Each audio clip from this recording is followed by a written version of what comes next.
we just jammed the song Smooth Operator, and they said, "Shoo, who are you guys?" And we're like, "Actually, we don't know." "Hey, my name is Jay, my name is Mo, my name is Duda." I'm like, "No, you guys gotta be kidding. You can't be making such good music like this and not know each other. It's like we're thinking you have known each other since the school days or something." Yeah. We're like, "No, just met now." And that's when 3 months down the line, we got into studio, and then we started jamming. And that's when Mi Casa was born. What is the worst advice you've ever received in life? My ex-boss one day told me to choose the biltong life and leave the trumpet, because remember those days I was still in school. "Oh, you better choose. It's either the music or it's the biltong." And he said to me, "I advise you to take the biltong side because music has got no money." And I said, "Oh, wait a minute." There's one story that I heard when I actually also got to release the track Horns in the Sun. I was getting these crazy messages. Like someone had said one day, "Listen, I was on the verge of killing myself and I heard the song." Hey everybody, and welcome to another episode of Wholeful. I'm Sean Davey, and today we're about to jazz things up a little bit.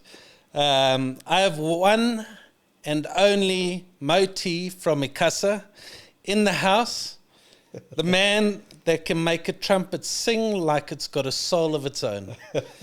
Moti isn't just a musician, he's a third generation trumpet maestro, a family man, and a guy who can turn any stage into a party.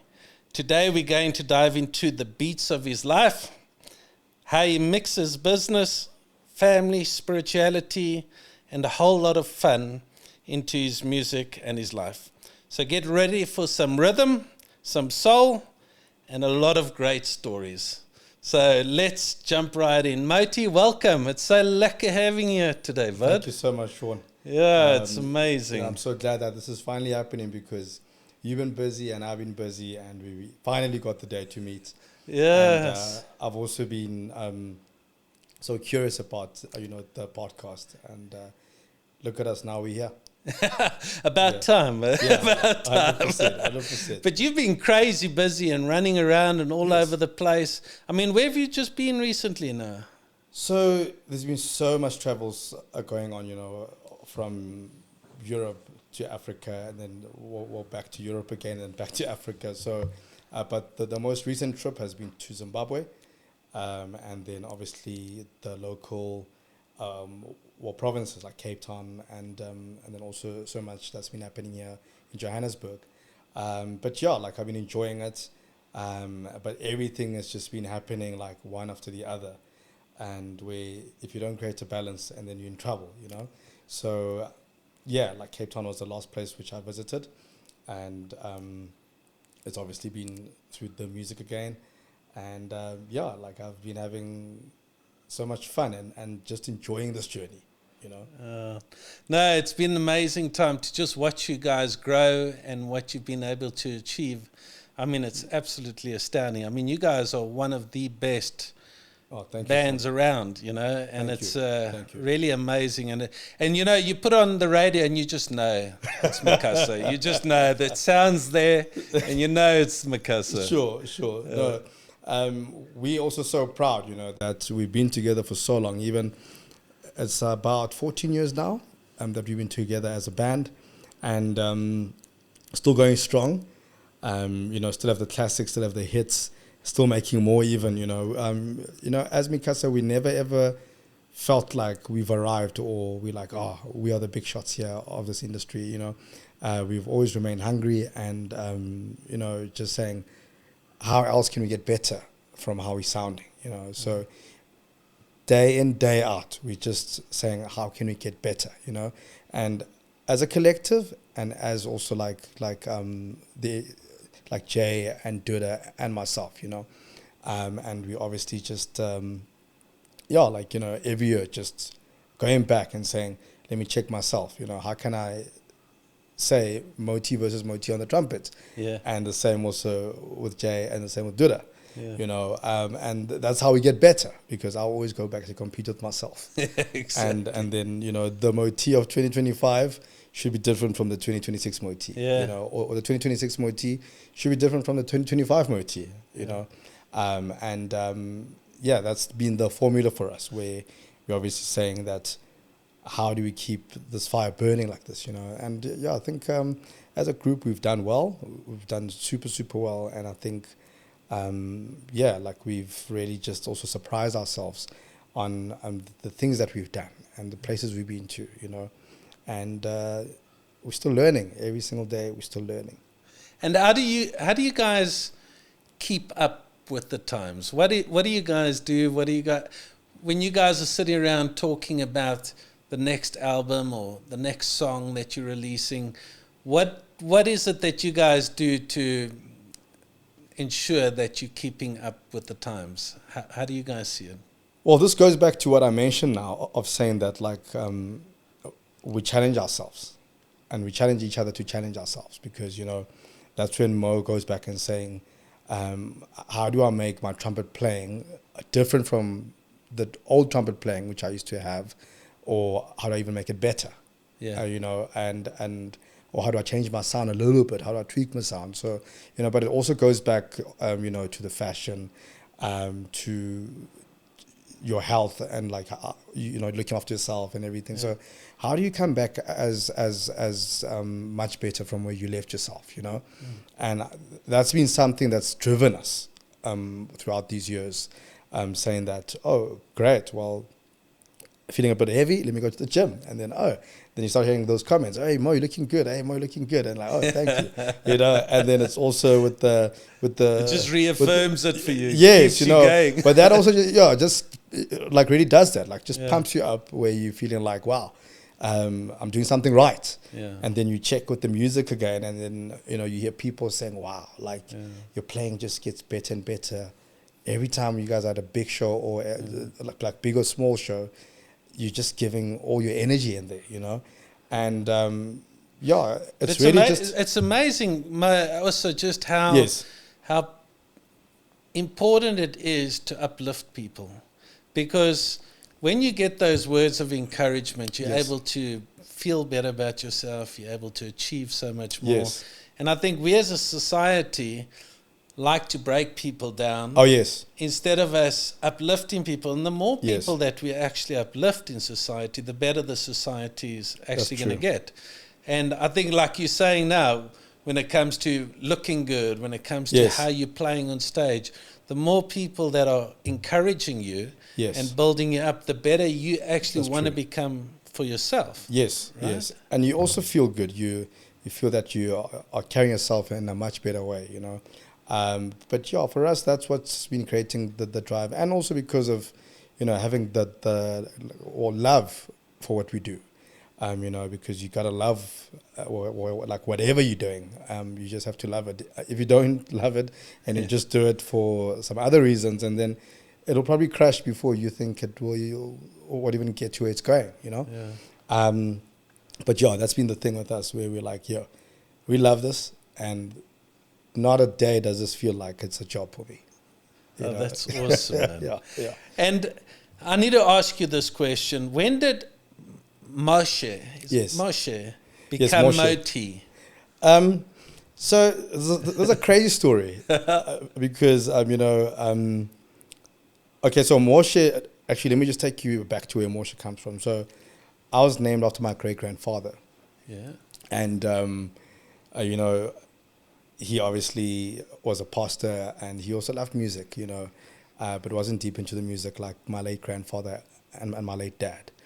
And so, but he left a message and saying that if your son ever has a son, you know, telling my grandfather that to tell my dad that you must name this guy Moshe, you know, and that's where it all came from. But it's really been a huge blessing, and I love the name, and I'm told that I'm also half Hebrew. because it's a Jewish name, you know. Yeah. But I mean, like I've been, you know, like really more like having like a journey with it, you know, because at the time when I was playing with DJ Fresh, and I actually used to play from his DJ sets, you know, and when I would play with him, and he would always forget my name. Yeah.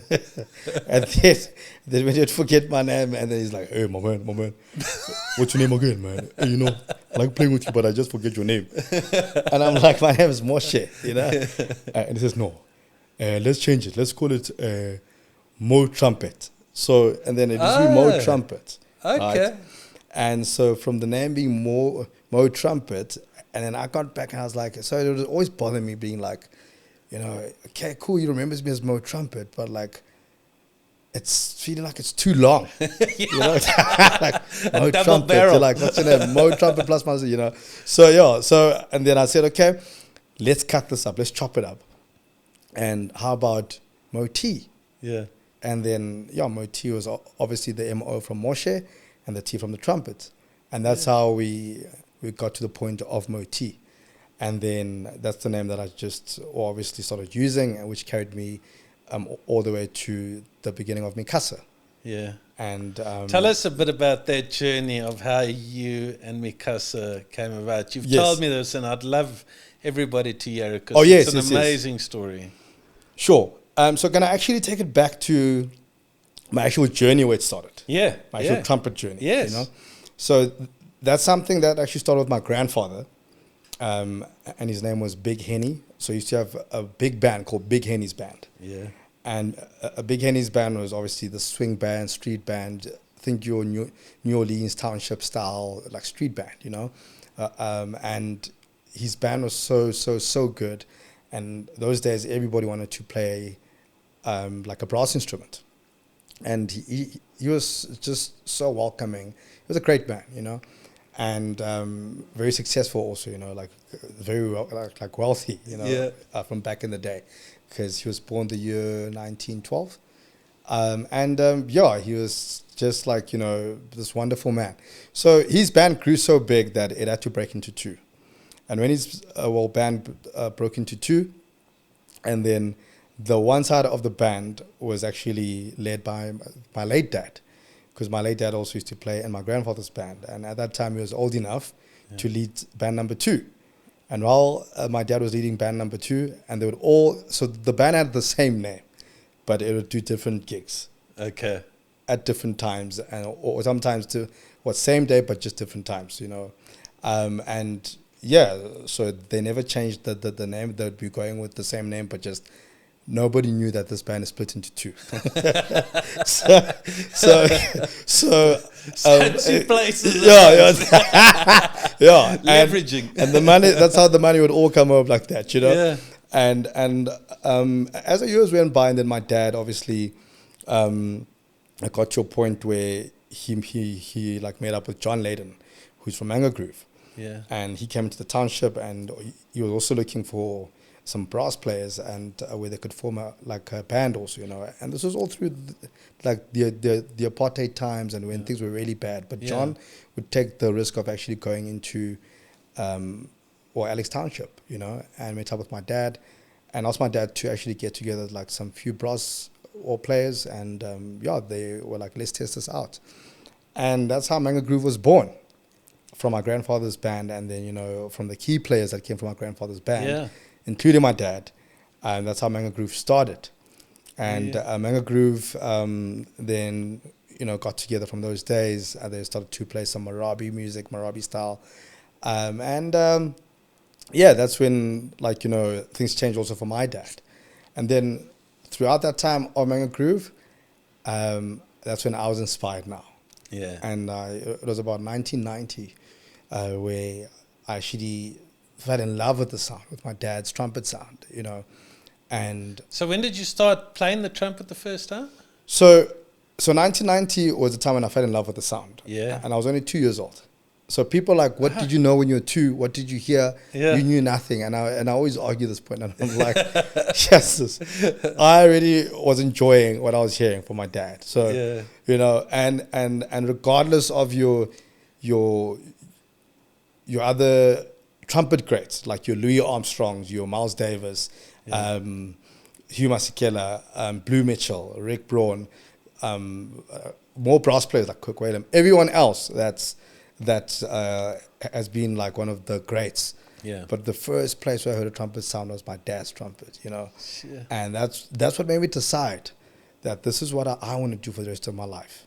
You know, and it's something that I think I've installed into my son now, because my son, you know, he'll sit at home and be on YouTube and be watching all my videos from Mi Casa, watching my dad's videos. So you see, it's just been this beautiful legacy that, that's been created. And even my boy can go back today, and that's all he does. He just goes back and he just like, oh, daddy, I see you had a bald head there. Oh, now you grew your hair. Oh.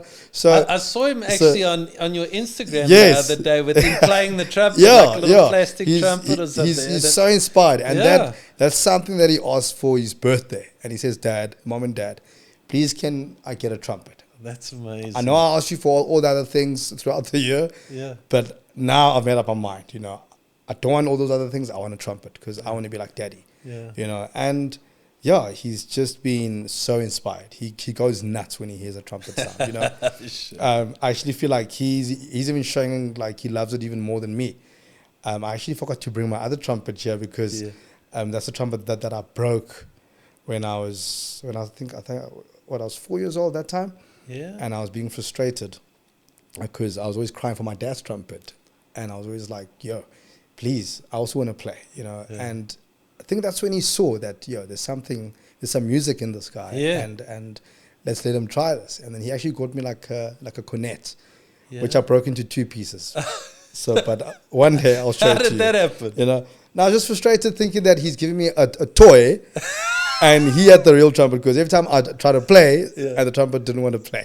So, and he played so well. And I thought, nah, that's the right trumpet. Can I get that one? So I always cry for his trumpet. But it's broken into 2 pieces. I've still got it. Yeah. And it's one of those that I'll forever treasure. Yeah. But basically that's, just taking back to your question of where it all started, that's the beginning of my career where I fell in love with the actual instrument, you know. And then over the years, and then my dad had a brass band, like gospel band, the Alexandra Brass Band. And that's when I got to join the band while being in school. And then throughout those years, and then you could see that, this guy can play, and, he's also trying out new styles, different styles. And then, and then Mi Casa came around. That's when we started Mi Casa. But taking it back to how Mi Casa started is another story, And this is another crazy story where I was only 21 years old. 21, and I was still staying with my parents. And this family friend came over to the house. Her name is Julia Mashele. And she came to the house and she spoke to my parents. And I was actually just going out like shopping and stuff. And I was just getting a few things for the house. And came to the house and said, there's a child in this house that's so talented. But, if he doesn't leave this house and if he doesn't leave Joburg now, he may not fulfill his journey or, who he's supposed to be, you know. And my parents were a little bit confused, but they were just like, okay, but you've said something and maybe let's wait for Mo to come back from the shops. And then when he comes back, he'll decide on what he wants to do, And can't just ship you off. And then Mo came back and was like, hey, Mama Judy wants to speak to you. And I said, oh, cool. He says, no, I'm just feeling that, I've been sent to come and get you here. And, I've known your parents for a long time. And I also want to help you because there's this dream that she had and this vision that she was given of just having to remove me from Joburg and going to stay with her in Pretoria. And what she said was that, no, there's a dark cloud that's just over this house and it will not be removed now. So, but we can remove you, and whilst you're staying with me, and that we could obviously develop who you're supposed to be and your talent and everything. And she also had a church, so I ended up playing in her worship team. And when I was playing in her worship team, and that's where I was also getting blessed, and I was also getting so much of wow, this is also giving me that pleasure and fulfillment and really feeling blessed here. And it would be a time when I really forget all my challenges and my problems and just being in that moment and just as much as you can worship and just throw it all to the people, but it all comes back to you, and when it comes back, you even throw it back even harder.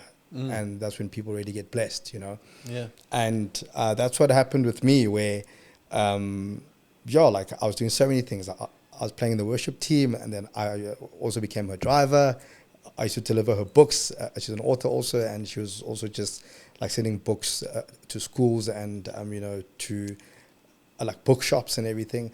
And so I was kind of like your jack of all trade, like when it comes to her, but was never forgetting to play the trumpet. Every single day I was still playing trumpet. She would even remind me and say, "Don't forget to practice," And to a point where when I stayed with her, and then there's a time when she said, "Listen, you've been staying with me for some time now. Now you can go to one of my other properties, which is in town, and you're going to go live there by yourself now. Now you need to become a man, and you need to go live there by yourself." And I said, "Sure, sounds a bit scary, but we can go for it, And then I started staying in Kazina, about Fort Trigger Street in Pretoria, and was living in this flat, or by the third level. And the flat was just having nothing. It was this empty flat. Always felt cold, regardless if it's a sunny day or cold day. But this flat always just felt so cold, And I kid you not, just had a green apple, green apple and some margarine, like in my fridge. And always felt like I don't want to be here in this flat. Like I just don't want to be here. And ask me why. My last reason now is that there was a roadhouse downstairs, and which used to make the most amazing takeaways. and that smell kept on coming yes, through. That smell kept on coming through my flat, and that's when I would open my front windows, of course, and then something would say, actually, just close those windows because you can't even afford that food, And at that time, I was actually planning on having that food, but only on the Sunday. And I only had $30, which I was saving $30 for that whole week, saying, when people have their Sunday meals, I also want to have a nice meal.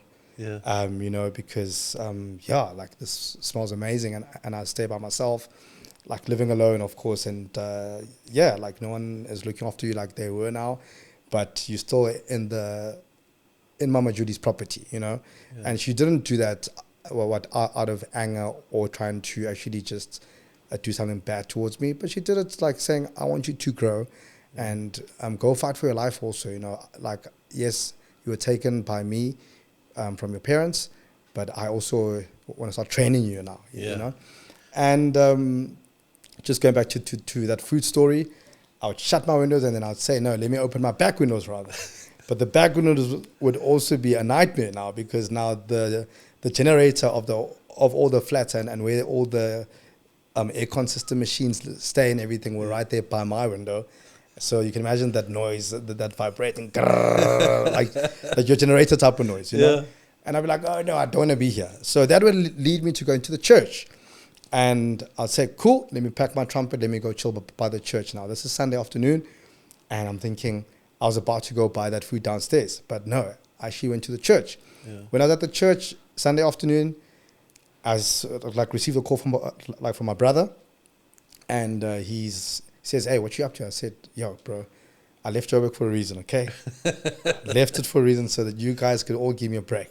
So why are you calling me? And he says, no, I'm calling you because I need you to come back to Joburg. You need to come jam about the rooftop here at this hotel. And I said, oh, man, no, please, leave me alone. And I actually dropped the phone. He calls me back. He says, stop being stubborn, please. You have to come. And I said to him, brother, please, I only left, and it's been close to a year now that I've left you guys. And can you just leave me alone, And then he says, okay, fine. Must I come fetch you? And I said, no, don't come fetch me. He said, no, I'm going to come fetch you. And then I said, no, I can actually drive myself. Okay, what do you want? He says, just come. Okay. And then I said, but listen, I don't have money for petrol, and this is my money for food, for going to that roadhouse later. So you've been longing for this. I've been fasting all day for this.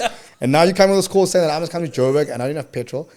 And then I actually took that $30 and poured petrol into that little car that I was driving, and wasn't even sure if I'd get to Joburg, because even the petrol needle wasn't working. It was always staying on the halfway mark, and it was broken, of course. So regardless of how much you pour, the needle would stay at the halfway point, and you don't even know how much you poured, So that's not a car that you drive when you're drunk or when you're drinking. Actually, that's a good car that would promote that no drinking and driving. So Yeah, so so We should all know so that. it was a perfect car for me because you always had to guess the amount of petrol. And I kid you not, I actually made it this side, but I got a bit of a scare because when I got to the Woodmead turnoff, my car cut off completely, and I thought, oh Mo, how can you be so stupid and think $30 will get you to Santon? Yeah. And then I was like, okay, phew, let me just be that guy. And I went to this filling station down the road. I started asking everybody knocking by the windows. Well, not knocking by the windows, but just, I was one of those guys that come to you and say, sorry, sir, can you please help me with $50? Or can you help me with, And everybody was just closing their windows onto me and just being like, sorry, I can't help you. I can't help you. I can't help you. So I went to the petrol gent that were obviously working there. And I said to them, please, and like, brother, we could see that you need this, we also need this, and but we really want to help, but we can't, Then I walked back to the freeway where I left that car, and I was like, wait a minute, I put the hazards on, but the hazards aren't working. What could be the problem? Only to find out that the battery terminal was out, and I still had petrol. And because remember, we're still driving with that needle that doesn't show us, And then that's when I hopped back into my car. And I was like, wow, the car still works, it's fine. Rush to Santon. As I got to the parking lot, my brother said to me, listen, rush to the top. I'll park the car. You just start playing because the party's going to end. It's a sunset party, a rooftop party type of thing. Dr. Duda's waiting there for you. And there's also Chase Something. They're both waiting. As I got there, started jamming. And there came Jay also. And he's like, yo, or can we carry on jamming? Because I believe that Jay started jamming just before I got there, and then took a break, and then when I got there, and then it was a complete thing now.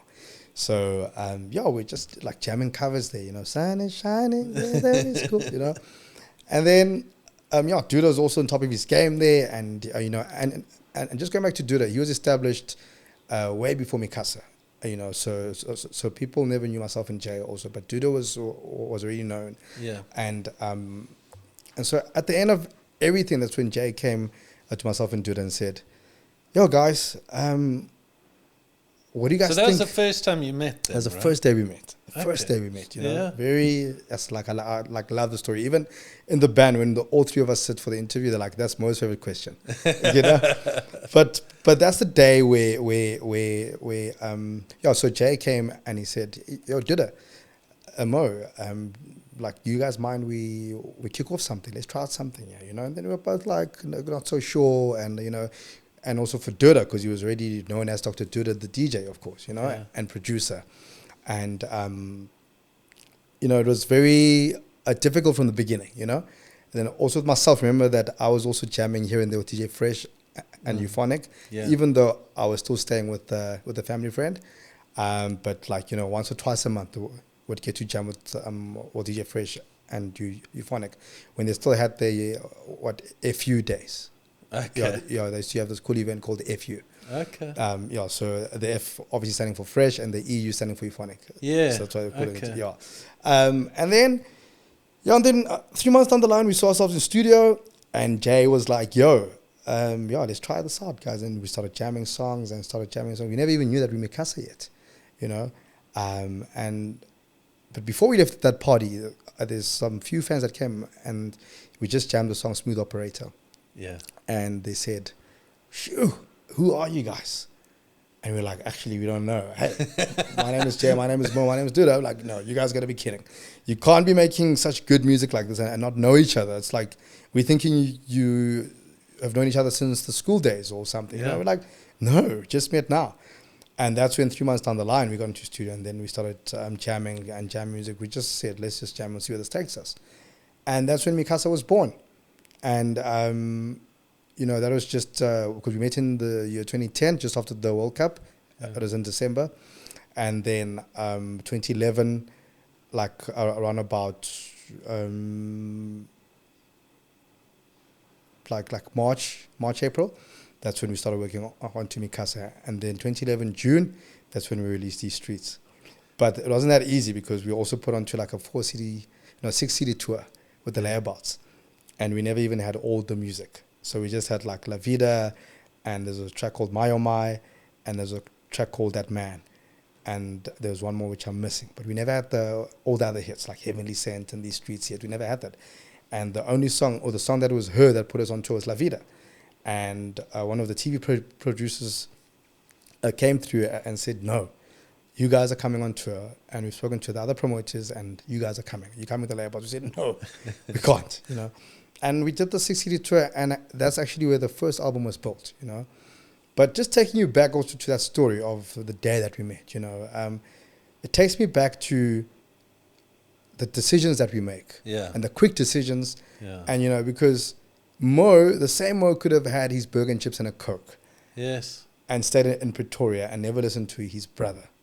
And Mo could have carried on with that life that he had there, you know. And I'm sure things would have worked out in the end, but probably not to the way that they've worked out now, of me being one part of Mi Casa, you know, and me enjoying this journey, and, you know, like having all the beautiful things that have happened over the years. Like I always take the trumpet part, or the instrument, and I say, with the trumpet, you know, I blew some air from the mouthpiece, you know? But all the beautiful things filtered through the trumpet. And what came out of here was my family, was my band, was the travels, was the opportunities, was meeting new people or like every day. It's something that I've got called Follow the Horn. And it's just where the trumpet takes me. We're even here today because of the horn. You know, we're having this beautiful chat now because of this horn, you know, and it's taken me to places that I never thought that I'd get to. And so that's why I've had this beautiful, beautiful, beautiful statement of the horn saying that, you know, it's really just splashed out, or just given birth to all these beautiful things, you know. And there's just been so many like beautiful things that have happened, and just through this instrument, you know, even the other collabs that have happened through this trumpet, you know. And it's also just really just raised my family, you know. This is the only thing that I've had for the past years that has really driven me to being at my best, and, or should I say, this is my only job, you know. And it's really done the most, like, I can't even get the word for it, but it's been amazing. But it's even more than amazing, you know, of what the trumpet has done, you know. And that's the whole part where, obviously, you've come across the name of Follow the Horn, right? Yes. So all of that comes and from... It was actually been live through the horn.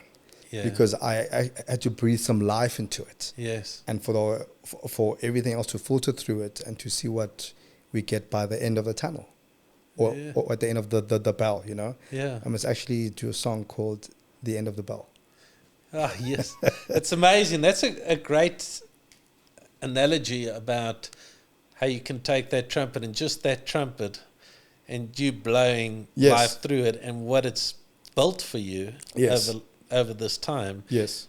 Being able to support your family, your children, making people happier at parties. Yeah, changing people's lives also. Changing lives. Yes. It's crazy. So many people have come to me and said, you know, there's one story that I heard when I actually also got to release the track Horns in the Sun, which is a collab also. Yes. And, you know, it's such a beautiful song where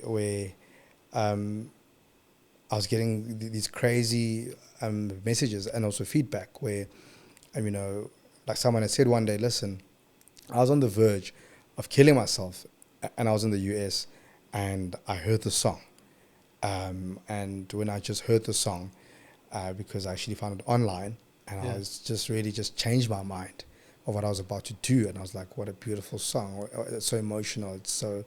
makes me happy also. Brings back some form of happiness to me because I was so depressed. Yeah. And so it's making me happy now again. And why am I killing myself? You know, so this person really was just like, you know, it's just one of those fans that you bump into, like when you go to your shows, you know. Yeah. And they're like, I was all the way in the US and I was wanting to do this. And like I failed because of what the song did to me. So music does touch people or hit people in such a way that it just can bring back your spirit. It can revive you. It can really just like really remind you of why you're here, you know, and like why you fulfill me, or how you can actually just see on how you fulfill your purpose, you know, because of the sense of healing that it brings towards you, you know. So yeah, for me, this has been, you know, if you take the trumpet away from me, you've taken my whole life away. Yeah. Yeah, no, it's amazing, and it's amazing how you've been able to find purpose. You know, a lot of people are running around without any purpose in Definitely. life. And purpose is what really makes you whole. That's what Yes. this whole podcast is about being wholeful. Yes. In all areas of life. Yes. And when you've got something that really brings about all those areas in your life, because if you look at it, to play the trumpet, you've got to look after your voice or your that's why we're always having some moti. Exactly. And you've got to spiritual, you know, you've got a lot of connections when you play in the trumpet, and you feel that spiritual connection with things. And, you know, even business, it brings about business for you. And family, it draws families in closer. Families are sitting around having a braai, listening to a little bit of you playing the trumpet.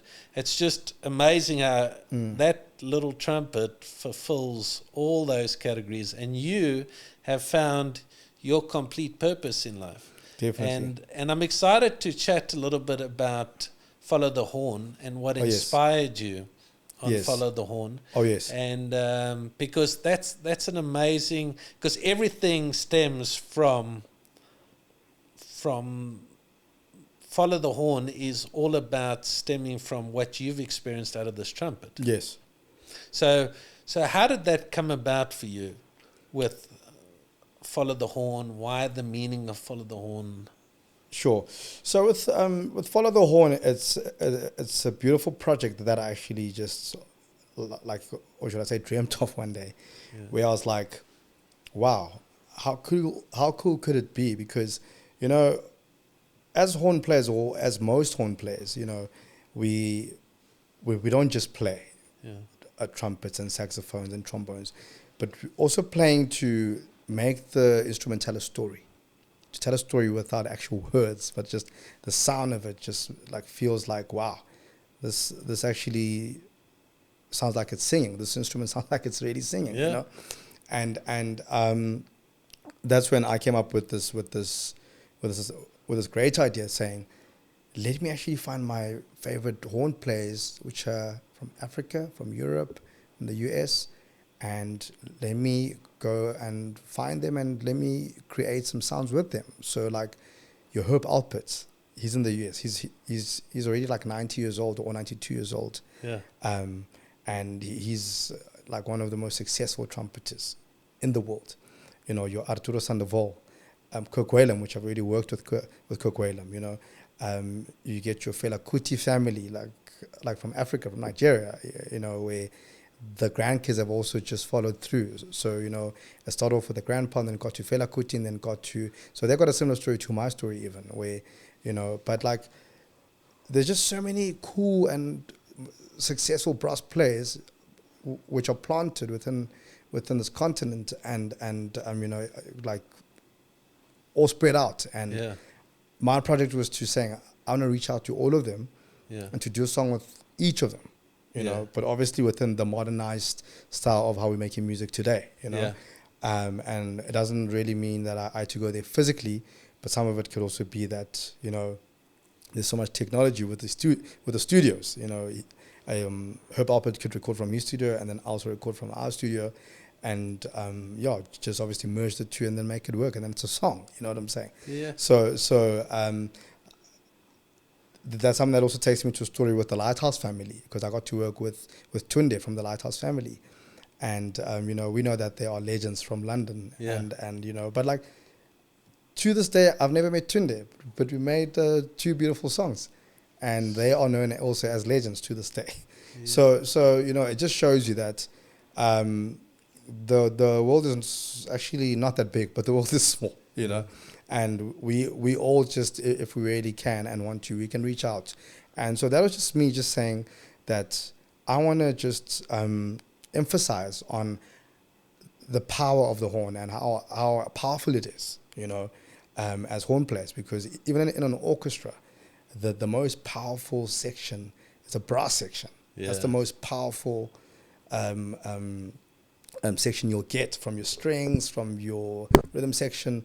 But the horns, when the brass all plays and the tubas and the saxophones and everything, and it's like, pa, pa, pa, pa, pa, you know, it's power, you know. Yeah. And this is really just reminding people about the power of the horn and what the horn can really do.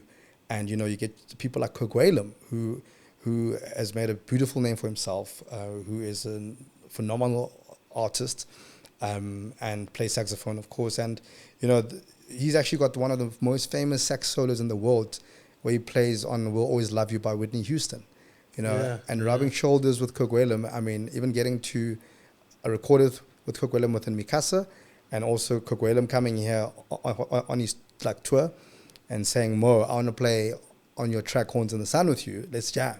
And I'm like, wow, I want to hear your version of Horns in the Sun. Yeah. So it's all part of like follow the horn that, you know. So sometimes I'd have to go to the legends, or they'll have to come and say, where's Mo T, you know. But for me, it's just a beautiful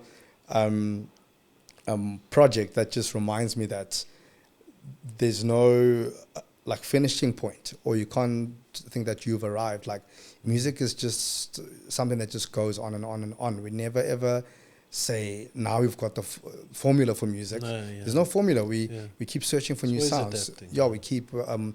We keep rubbing shoulders with different artists and saying, cool, let's have a collab. Let's see where this collab, like, what happens to it, you know. And some collabs work out and some collabs don't work out. But, you know, but for the fact that you fulfilled that part in you that said, I wanted to work with Wholeful, and it happened. And I wanted to work with a Kafele, and it happened. You know, he's in Chicago, and it's like, and these are all people that I can proudly say that, like, they are amazing musicians, you know, and or top musicians in the world, you know. And that's where Follow the Horn has been, like, just, and also just to follow my dreams, because it's been my dream to work with a lot of these people.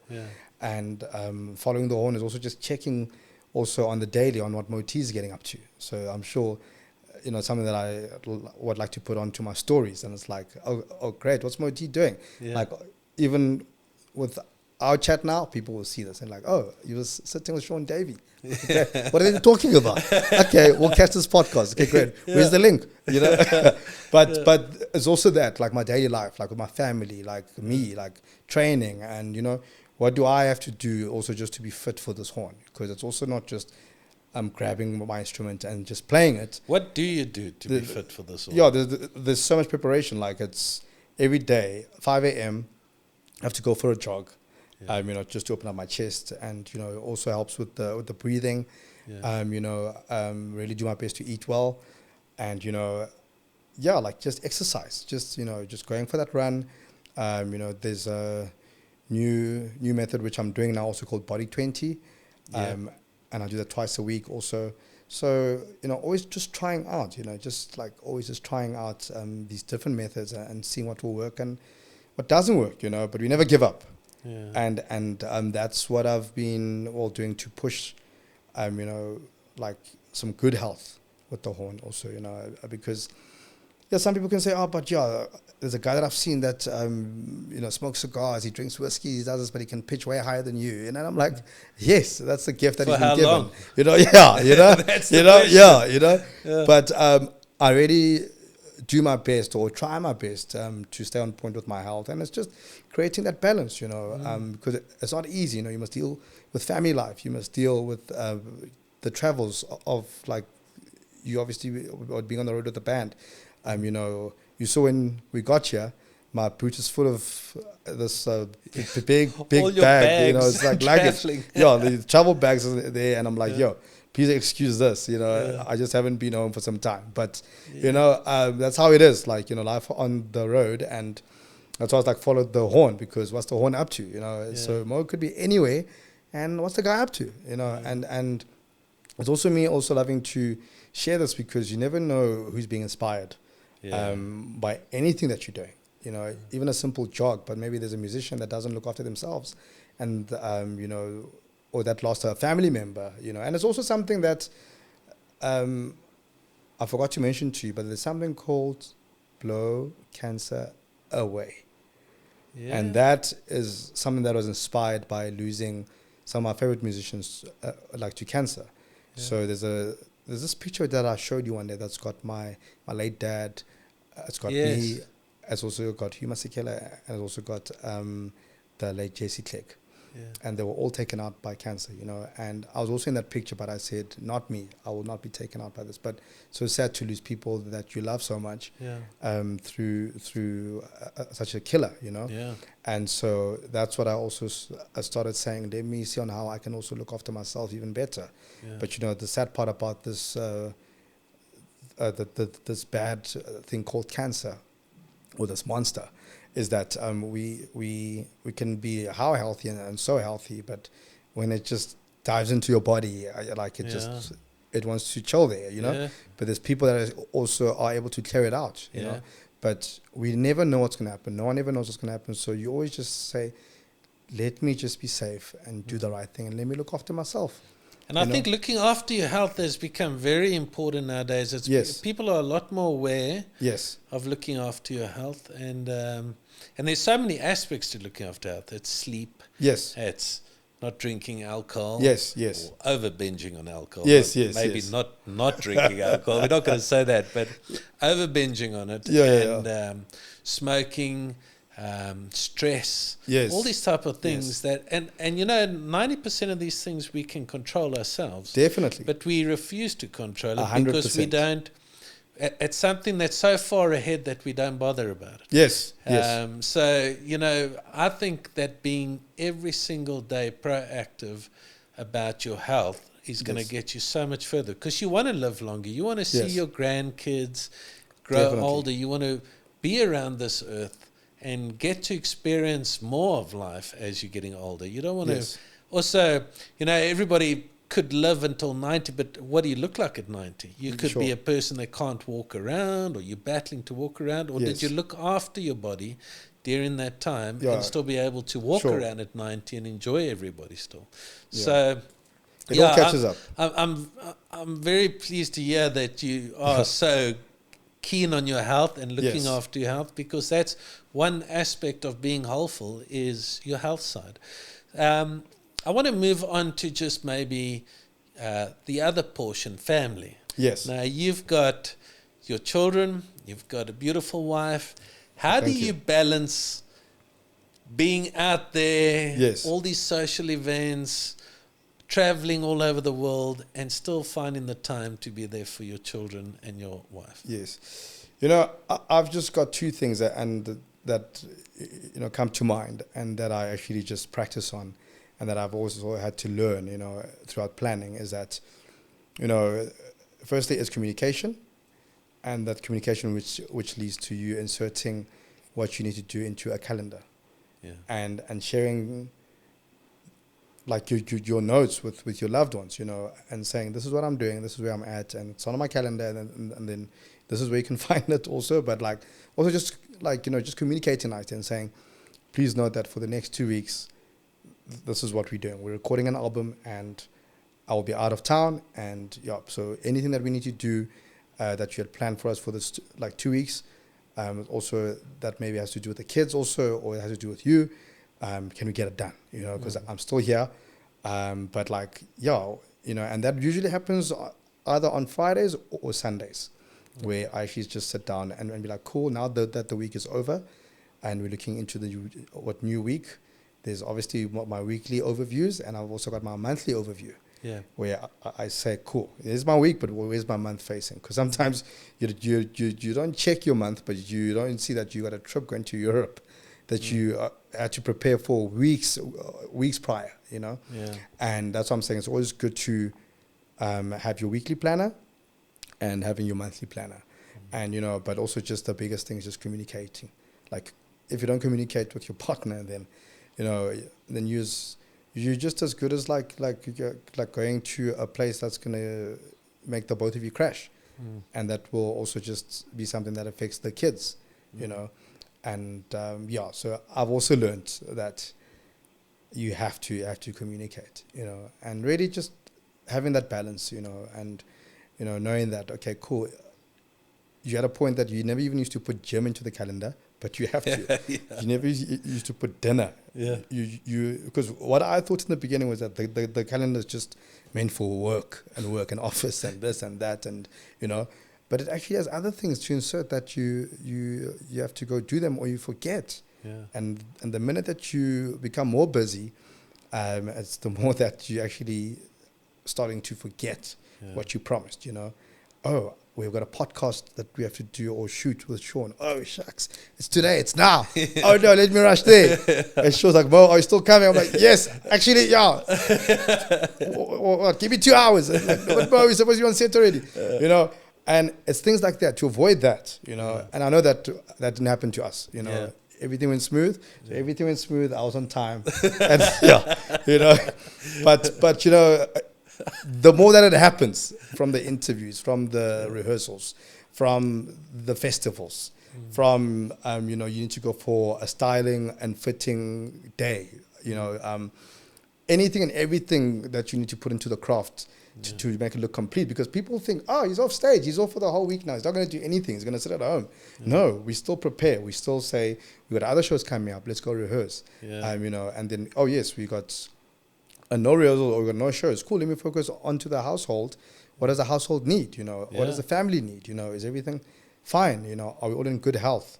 You as my wife, like, are you okay? Yeah. And the kids, and are we okay as a family? And one thing that I can say that I've been getting, or one of the things, has been support. Like I've been getting the love, I've been getting the care so much. And I've also been giving back to them, So, and they've been really just supporting me throughout this journey. That's why you even saw my son, like he was playing the trumpet because it's something that makes him happy. And it's also the family also now learning to support him and showing him that he can also do it, And he loves it. He loves it. He says, Daddy, I've seen that you have become successful through music. So I also want to be like you. I also want to be successful. And I said, boy, as long as you love it and, go for it. It will come automatically. If you love it, and you love what you do, it will come. Yes. So that's been my way of the family. But the most important thing that stands there is the calendar. Okay. Yeah. And tell me, Mo, if I had to shadow you for a day at home, what would surprise me the most about you?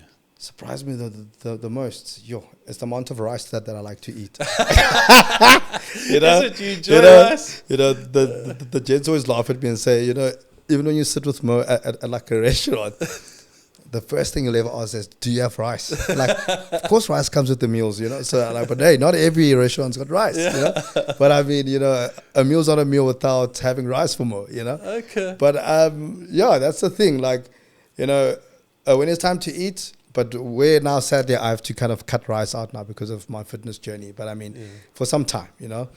But those are the little weird things that you'll be like, okay, so if they never had rice here, we're not going to eat, But that's one of them. And and then also, like I'm really like a fun person where I just always just love cracking jokes, love laughing. Yeah. I really hate being sad and depressed, and I don't even know what being depressed feels like or sounds like, because I'm just always in good spirits, And even if I find people that are feeling down, I find a way just to lift them up. Say, let me lift you up also a little bit there, Because I feel that we should be happy people, and regardless of any challenges will come. You there, feel like you want to run away from them, or you want to face them, but rather face them, because that they will come, and face them with a smile. Yeah.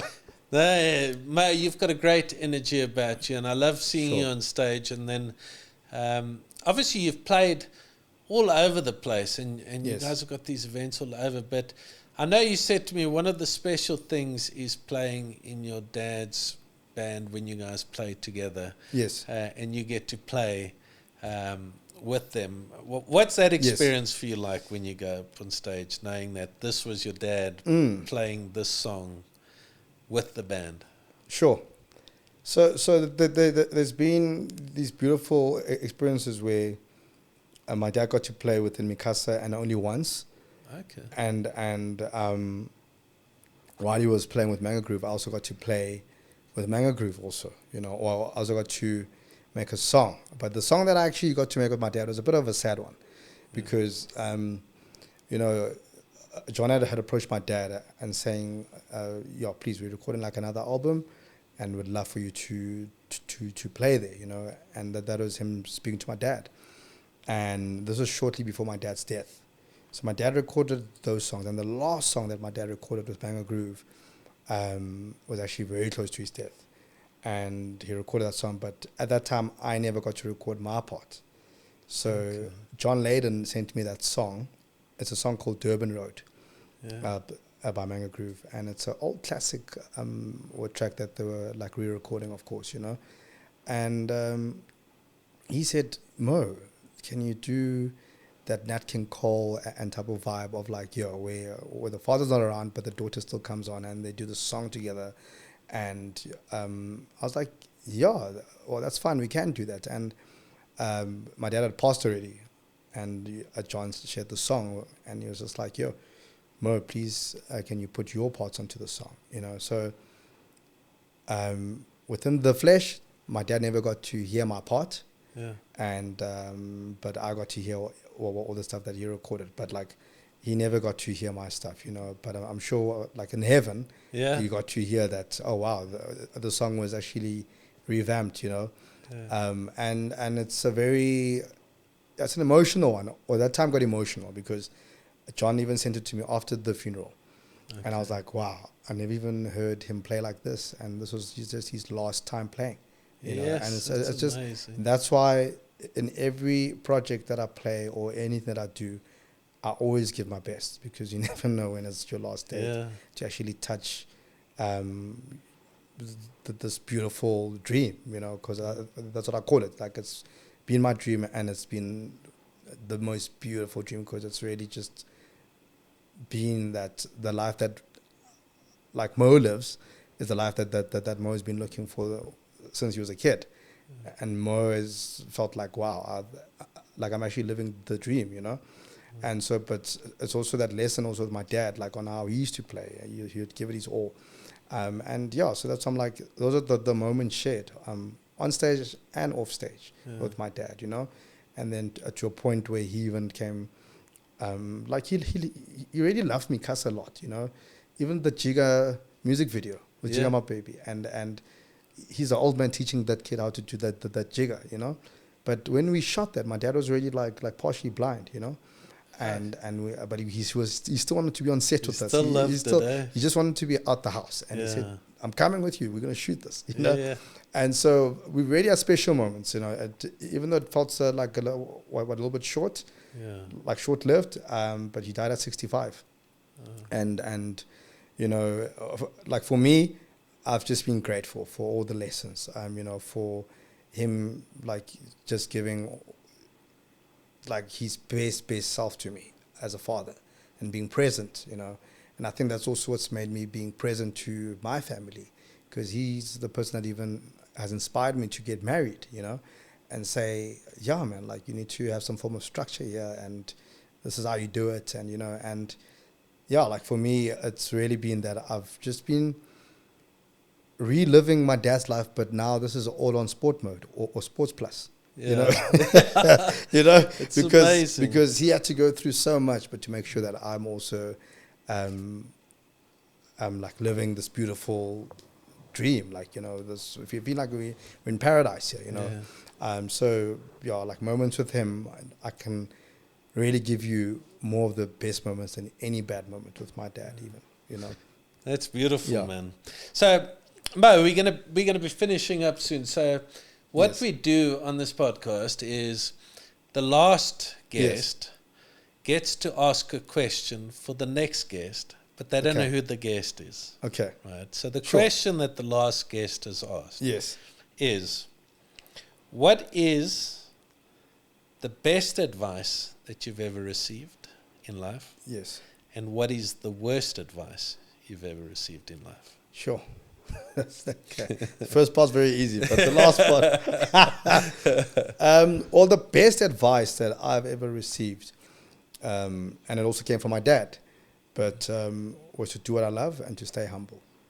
You know, he obviously, and that when I asked him what he meant, he said, stay away from drugs, stay away from, like alcohol and anything bad that could, or not bad, but I mean, that you can get addicted to, maybe. Yes, he was just saying that, like, I'm not saying that alcohol is bad, but it's also just saying that if you are going to have, and then, don't go and like bust a whole bottle of something that looks dangerous and high in percentage. Yeah. But his biggest part was just, stay humble and, just respect everyone else, all that's around you. And you've done that so well, because you're such a humble guy. So it's amazing. Yeah. Bless you, Sean. Yeah. And thank you. And I've got to say the same about you also, and with the worst advice, that's actually, it's a tough one, but I can take you back to one where I'm not sure if I've ever told you that I used to work in a biltong shop. No. But, I used to work in a biltong shop. Also, I used to be this biltong rep that obviously would go to deliver a biltong to your bottle stores, your supermarkets, your filling stations, you name it, schools. That's only 2 jobs that I had. I used to work at Musica Santon, and I used to be this biltong rep, before everything else took off for me within the Mi Casa family. And my ex-boss one day told me to choose the biltong life and leave the trumpet, because remember those days I was still in school. No, I just left school, sorry. But I was also helping my dad within his band. Yeah. So sometimes it would be that it's like the end of the month and my dad would be busy and the biltong store would also be busy and the biltong store would also get crazy busy, you know. And to a point where my ex-boss one day said to me, "Oh, you better choose. It's either the music or it's the biltong." And I said to him, and he said to me, "I advise you to take the biltong side because music has got no money." And I said, "Oh, wait a minute. You can't say something like that because that's my love and passion, And I think every industry's got money. It's all about your research and on how you actually just show your seriousness to it. But I really feel from every industry, there's money. Besides some industries that could have people that are corrupt or corruption, but there's money everywhere, And it's just a thing of you choosing to saying that, hey, I want to be disciplined and I want to be focused in this and I love this. And even though I don't have a cent in my pocket at the moment, but I love my trumpet and I'm not going to stop and I'll carry on playing. Because imagine if I had stopped at that time. This is before Mi Casa. This is before everything else took off for me. This is before even having that name OT. This is Moshe now that we're still talking about, And I'm glad that I did not go into that industry that he was wanting me to go into, even though, and I think what frustrated him is that he obviously would put so much effort in showing me all corners of the business and how it works. And I think his plan was that he wants to make me like the or national manager or wherever he's got his stores and stuff. And he wanted me to be the guy that's running all of that. And I was just like, cool, I really appreciate that and I love that. But hey, I've also got to deal with the horn here, follow the horn. Yeah. And I didn't stop following my horn. And that's my point of it also, again, when you've asked that question of follow the horn. But worst advice was him saying that I must drop the trumpet. For me, luckily you never took it. Yeah. For me, if you're telling me to drop the trumpet, you're telling me to drop a whole lineage. Like it's a whole legacy. You're kind of telling me to drop the people that have put all their effort also to teach me this trumpet. As much as the ex-boss wanted to teach me everything in his business, but hey, there's been my dad, and he was taught by his dad, and then it was also taught by his dad, and then it's like it's generational thing, and then now. When it comes to me, why should I drop it, And I think when it came to me, it even came with more blessings. So if I really decided to go for the other industry, I would have dropped a whole lot of blessings. And even if the other industry became something of a great success, it would have been that, but but I would not be as happy as I am right now. Yeah. You know, so I'm grateful for these tough questions. Good. But Mo, it's been absolutely awesome having you on here, and you awesome, Sean. Thank you. An inspiration to so many people, and I'm just so excited to share this story with everybody, because I don't think everybody knows the story about you and who you are and where you came from. And I think this will be an amazing platform for us to just share that, because I think people need to just understand where everybody comes from. And it's not about the glamour and the glitz and all about just how did you do it. It's more about who you are as a person. How did you actually get to being that person? And you've become such an amazing person to everybody, and we really appreciate you, and we hope to hear so much more from you. Definitely, and it's going to be exciting to see what's coming, and I'm excited about your journey as well on Blow the Horn.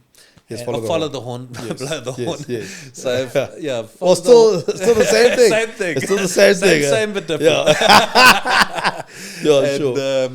But I know you wanted to play just a little something. Just we can't not end with you playing something. Oh small. yes. And I don't know. Yeah, it would be great to just hear a little bit of something.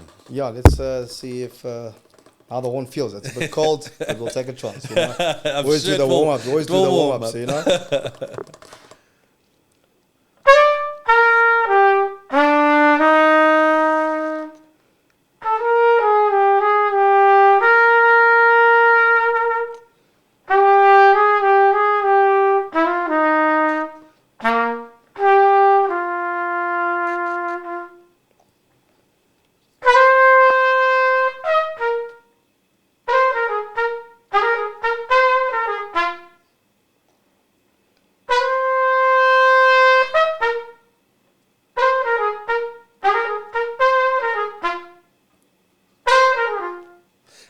Mo, so brilliant. There's a taste of Mi Casa, and also Horns in the Sun there, you know, it's a taste of a cola. Yeah, absolutely beautiful. Yeah. But thank you, Sean, and this was really fun. Thank you. You know, like I always just love telling people about my journey. And I feel that we all have a story to tell, you know. But the more that I also just get to tell and get to share, you know, that even fulfills me way more because it just reminds me on how to keep appreciating where I've come from, and you know, also being grateful for where I'm at, you know. And I still take it back to that same day with that 30 rand, where, you know, it could have gone to the food or the petrol, and I chose to take it to the petrol. Taking it to petrol, and to obviously move me on to the next step or the next level of my life, you know. Staying in one place and having that meal and falling into that comfort zone wouldn't have done nothing for me. And I'm really glad that, you know, taking that risk on that empty stomach, you know, has really brought back so many blessings and so many opportunities, has made me meet so many people, you know. And I know that I've made it all through the horn, and made it that it's all a life that's been lived through a horn, that's made it all look like this. But it has been, but it also came from, you know, that quick decision making. You know, sometimes the quick decisions could be bad for you or they could be good.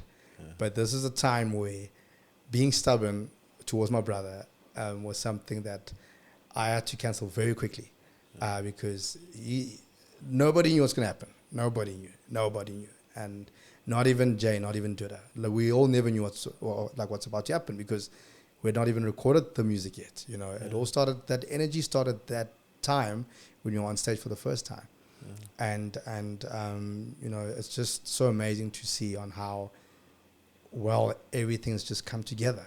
And you know, also with all three members, you know, from Jay Something, from Dr. Duda, like, you know, they are doing well. We're all doing well as a collective. And we're just praying for many more years, or more like many years spent together, you know, and just making music and creating more music together. And just enjoying this journey, man, you know, because it's been beautiful. No, thank you. Absolutely beautiful Awesome story. I really enjoyed every minute with you. Awesome. So thank you very much. I hope everybody enjoyed it. I'm sure everybody will. So thanks a lot for everything. Thank you. Thanks, guys.